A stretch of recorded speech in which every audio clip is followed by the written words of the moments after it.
Designing and planning Exchange Server 2013.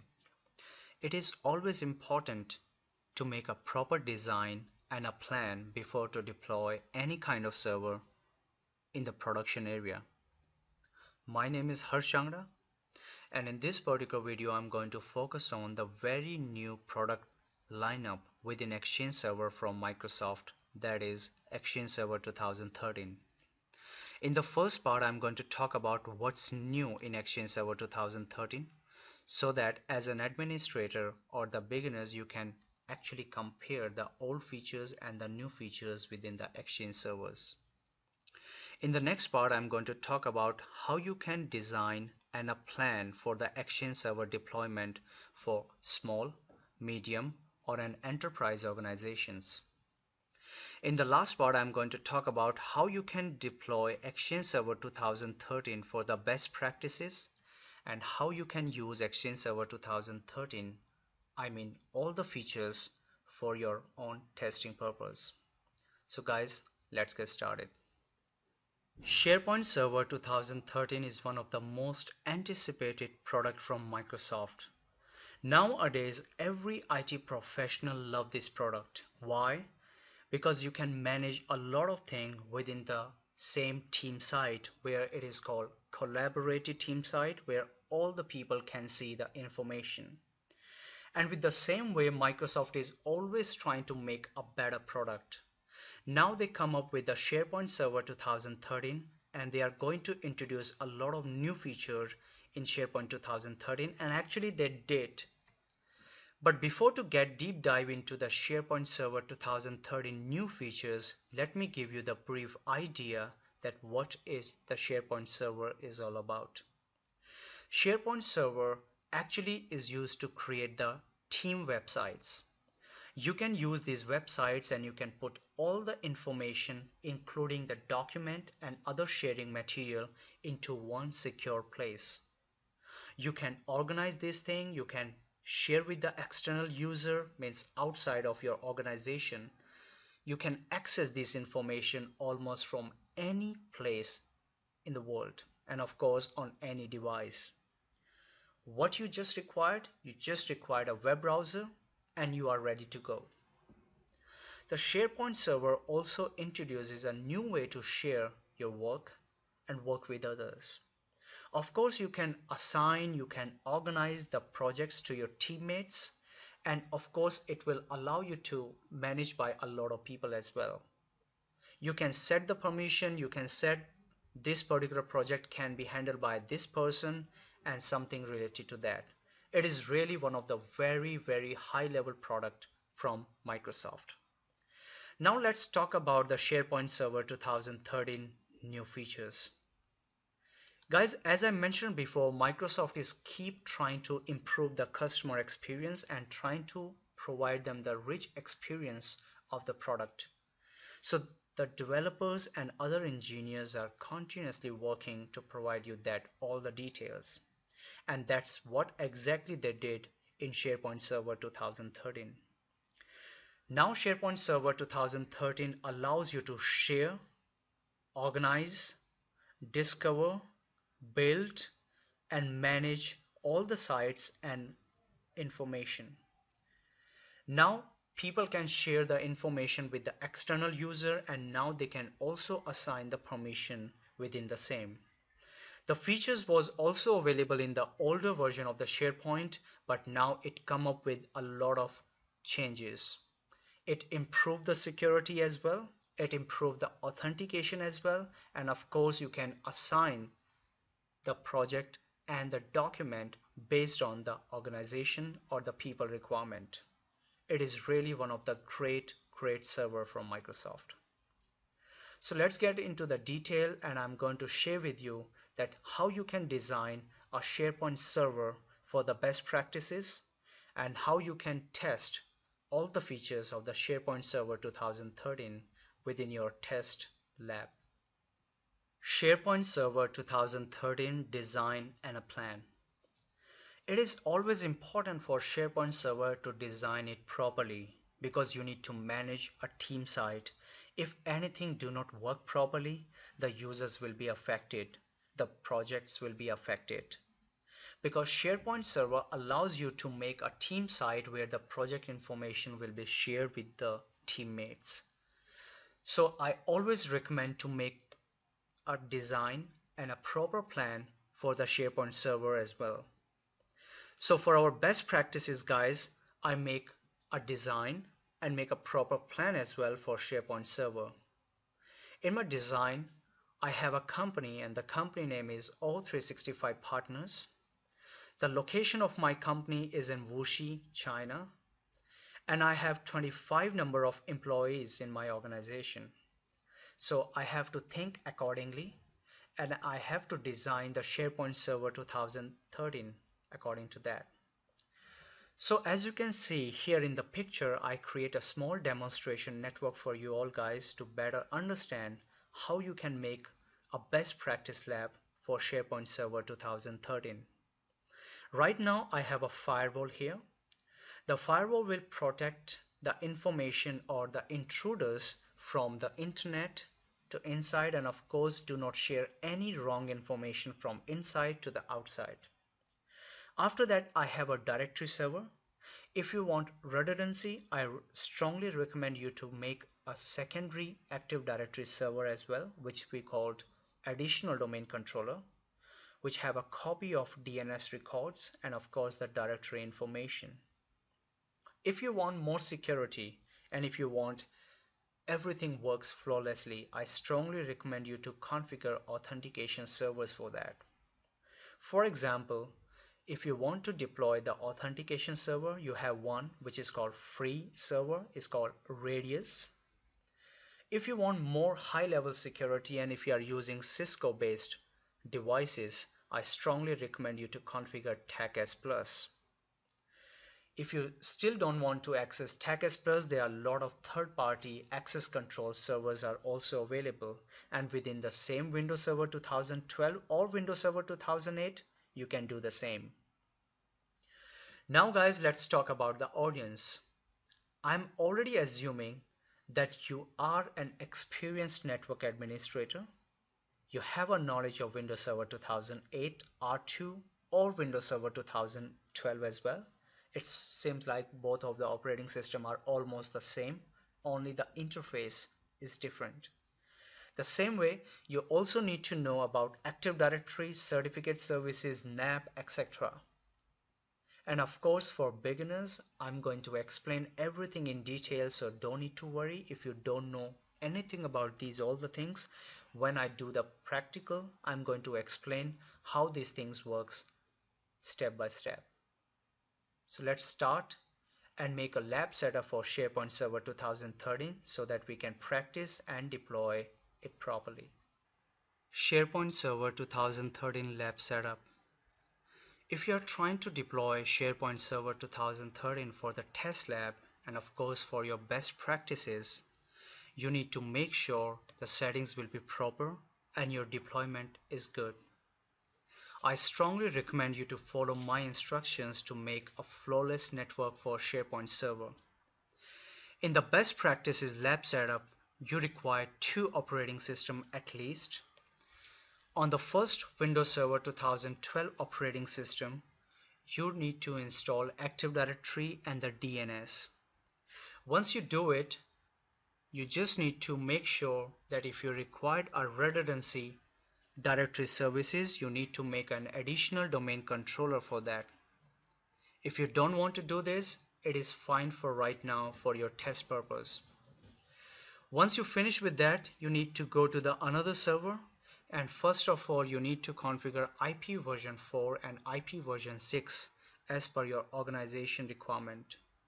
Once you do that, you need to make a member server first.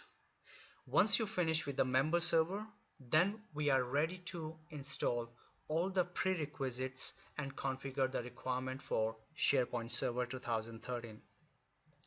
Once you finish with that, of course we are ready to install SharePoint Server 2013, and I'm going to show you in the next video that how we can install the prerequisites and how you can make a proper SharePoint Server 2013 ready for your test lab.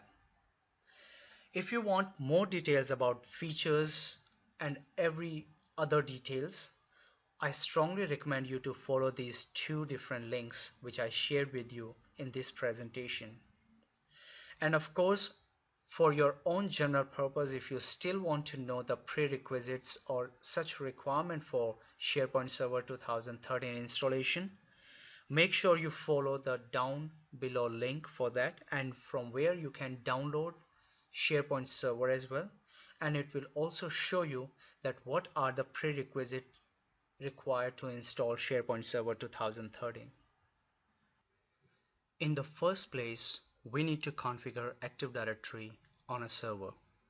Right now this is fresh installed Windows Server 2012 server, and now we are going to install Active Directory and the DNS on this server to make a domain controller.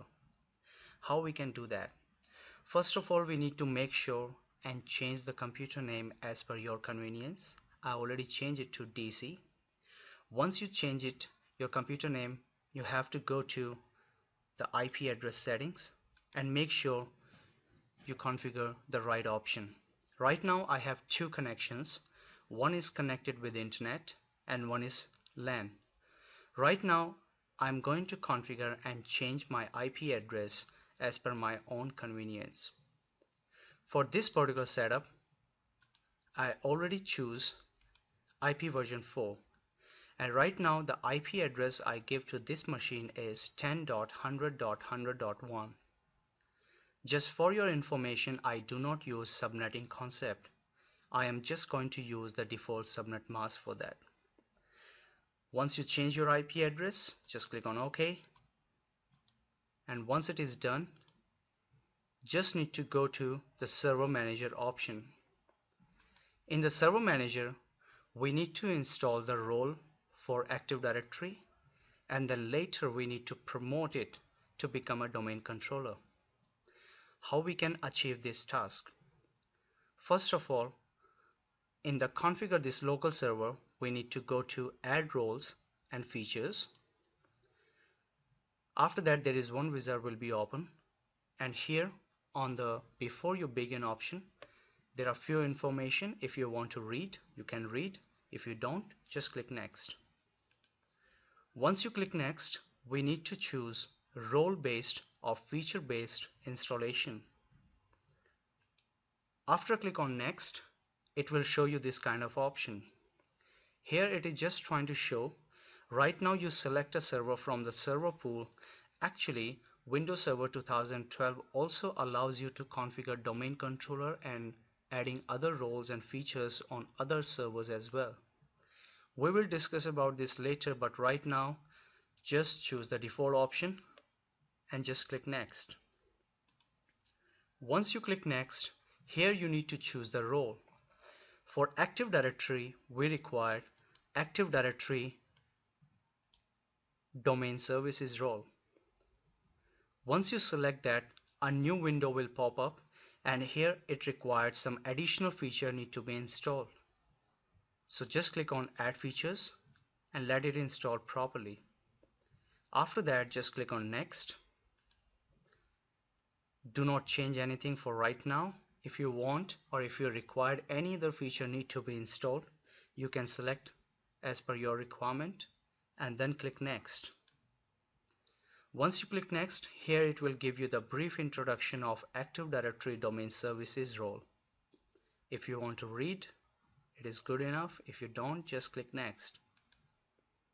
Here, before to click on Install, make sure you choose Restart the destination server automatically if required. Actually, during the Active Directory installation, Windows Server 2012 need to be restarted for a few times. So it will be done automatically. So once you do that, just click Yes here and then click on Install. After you click on Install, it will begin with the installation process for Active Directory Domain Services role. Once you finish with that, we need to move on next option to promote this machine to become a domain controller. So just wait to finish this wizard, and once it is finished, I will come back and I'll show you the remaining option.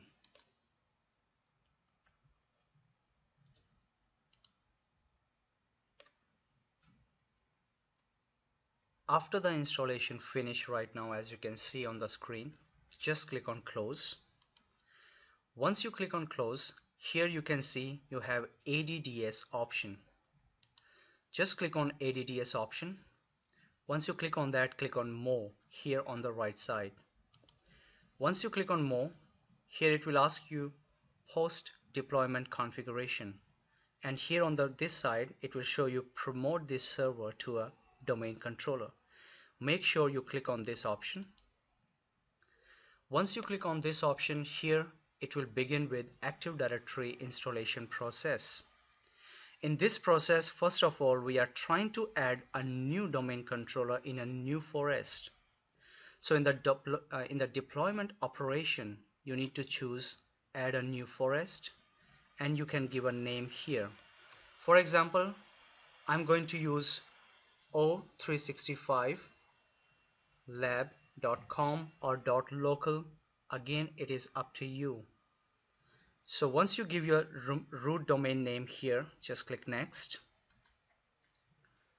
It will check via NetBIOS protocol. It will check the same name exists on the network or not. If it is not, it will allow you to move to the next step right now, as you can see. Or if the same name is available in the network, it will show you that kindly change your name, or it will also give you some suggestion, for example o365 01 or 1.com. As everything is set properly, everything is configured properly, you have to choose the right forest function level. If you have and you are sure that in your network you only have Windows Server 2012, I strongly recommend you to choose forest function level as a Windows Server 2012 and the domain function level also Windows Server 2012. We will discuss this option in detail later, but for right now, better choose this option and then give the password.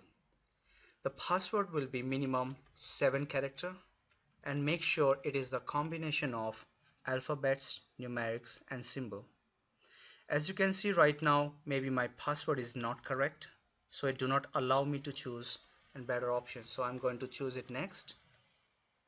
Right now the password is matched and it will show you the next option properly, so click next. On the next option, it will allow you to configure DNS option.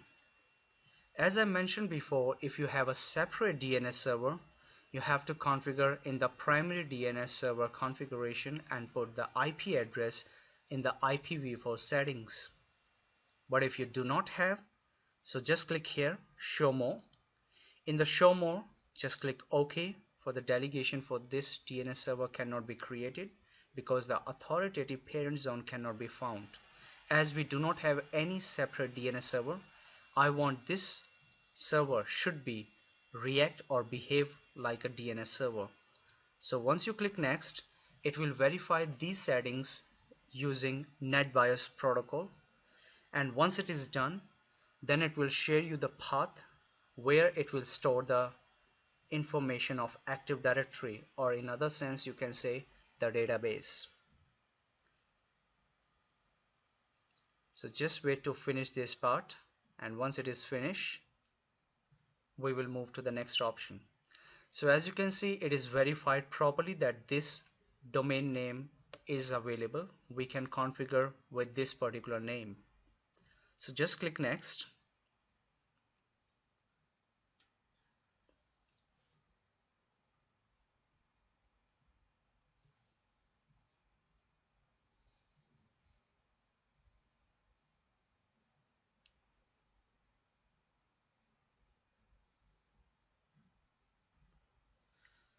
Now it will share with you the database location, log file location and sys volume folder.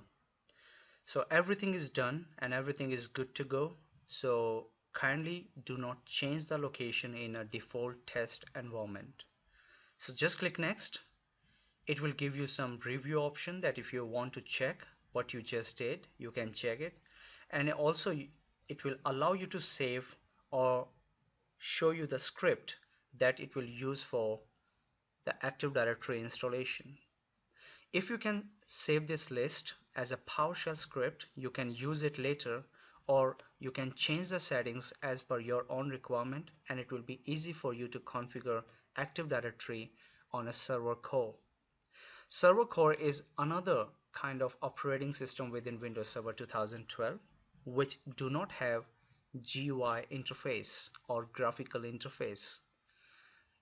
In the character level interface, it will just allow you to store the files or other kind of information, and once it is stored you need to type the commands to fulfill all the requirement for the server. But right now, just as a default option, leave this part. Just click next to begin with the prerequisites check that everything is okay to install Active Directory on this machine or not. And once it is verified that this particular server, which is without Active Directory right now, everything is good on this server, then it will allow us to click next and Active Directory installation begins immediately.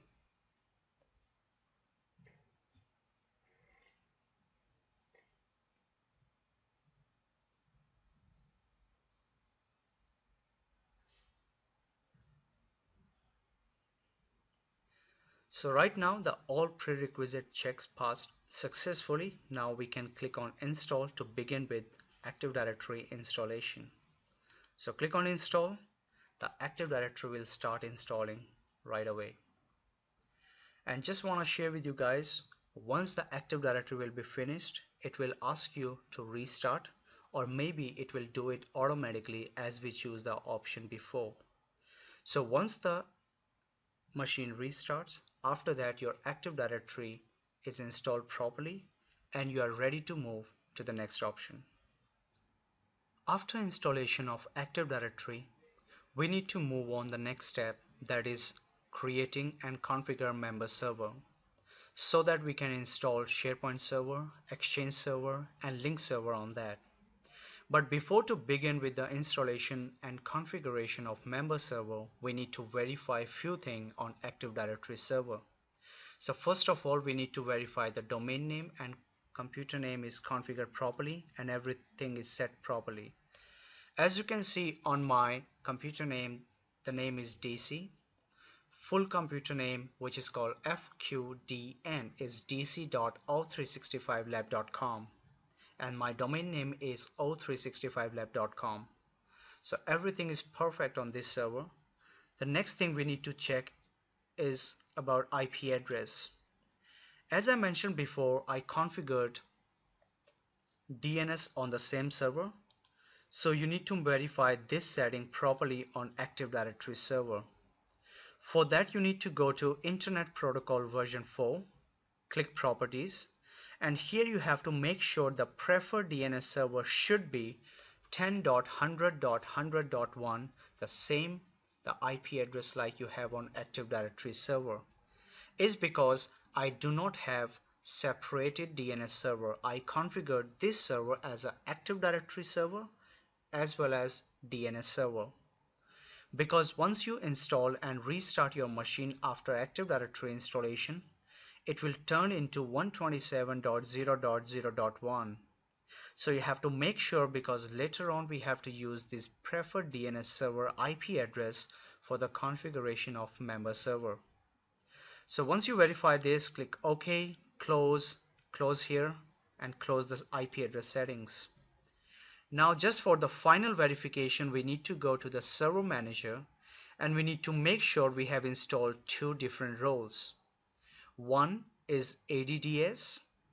On the ADDS you can find few more information on the right side in the action pane. I will discuss about this pane and these details later, but for right now everything is okay on this server, and I only configured Active Directory Domain Services role on the machine. Just to make sure my DNS server is configured properly, once you click on DNS, here you can find the information of DNS server, and you can also check what I configured in the services, is it running or not. Once you verify that everything is okay on the server, we need to move on to another server and start configuring member server configuration. So right now this is my another machine, In the another machine, the first step, I need to configure the IP address. So for that, I just need to go to the network settings. In the network settings, I need to go to the LAN. In the LAN, go to the properties, then select Internet Protocol version 4 and properties.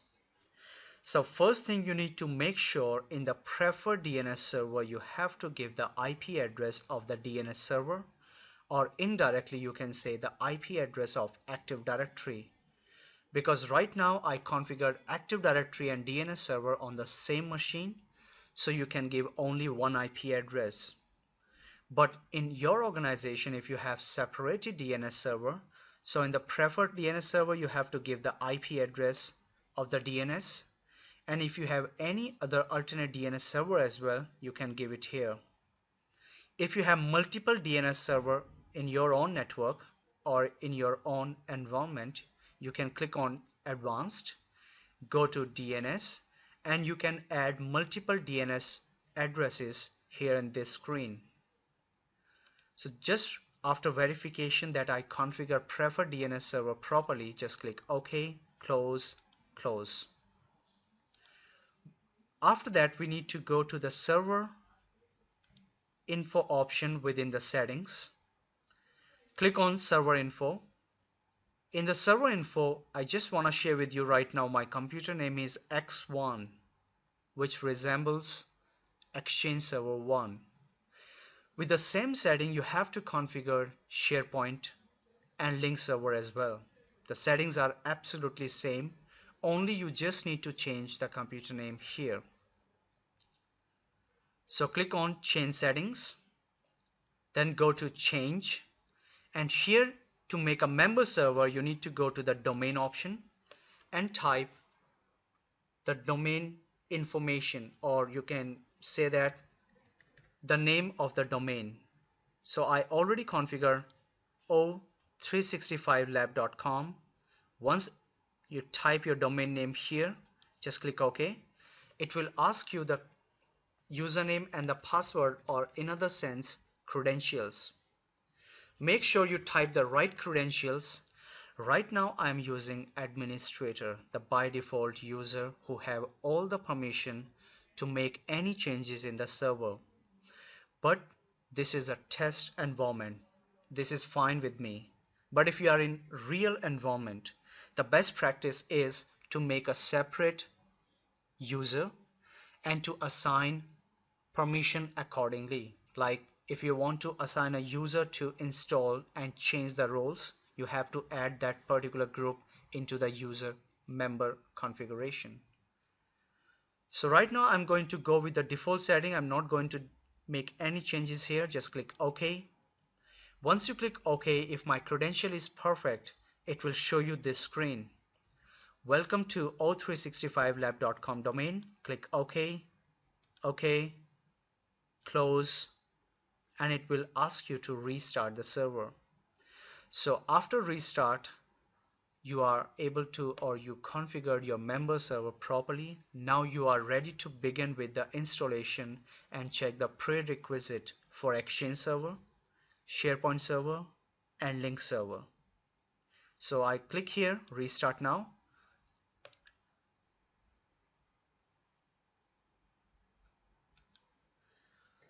Once your member server restarts, you need to log in into the administrator account of o365lab.com.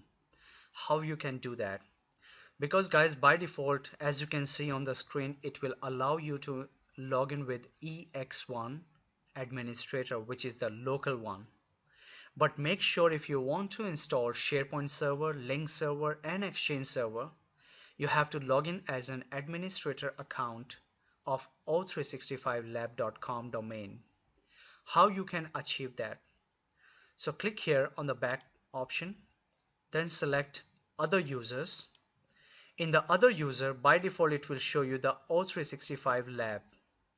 Once you do that, or also you can type o365lab.com/administrator and make sure you type the proper and the right credential to log in. Once you type the credential properly, just click here, Submit, and automatically it will log in with the administrator account and with the administrator privileges. Once it is logged in the server, you are allowed to configure further options. So here, after the installation, we are ready with the member server and everything is ready to go to check the prerequisite for Exchange Server, SharePoint Server, and Link Server 2013. SharePoint on Cloud. Recently, Microsoft has been introduced Office 365 in front of the world. And in Office 365, they also recommend most important server features within one platform, that is SharePoint, Exchange, and Link. Now the users or the enterprises don't need to set up or configure the SharePoint on-premise. And that is why people love this, because the developers are keep creating the applications for the users, and you can directly download from SharePoint store within Office 365. If you are using SharePoint on-premise as well, you can do that, but SharePoint on cloud is actually virtually available on any device anywhere. So it is one of the very classy feature and very consistent product from Microsoft that Microsoft are keep focusing on right now for the IT professionals. So if you use Office 365, you can do tons of different things within the SharePoint team site. You can assign project, you can still perform the same steps just like you are doing on-premise servers. SharePoint Server 2013 certifications. If any one of you is interested to do the SharePoint Server 2013 certifications, here are the information for you. For the SharePoint Solution Expert, you required Windows Server 2012 certification, that is 7410, 7411, and 7412. Once you clear all the certification, you became MCSA, Microsoft Certified Solutions Associate. Once you become Associate Certified, now you are allowed to give the certification for SharePoint Server 2013 as well. There are two certifications in that, one 7331 and 7332. Once you complete both the certifications, you become SharePoint Solutions Expert. If you want to know more detail about price, if you want to know more detail about location, the examination center, and other kind of details, kindly follow the link for more information. Thank you so much guys for watching this video. I'm going to see you in the next video where I can deploy the SharePoint Server 2013 with prerequisites and step-by-step setup. Have a nice time ahead.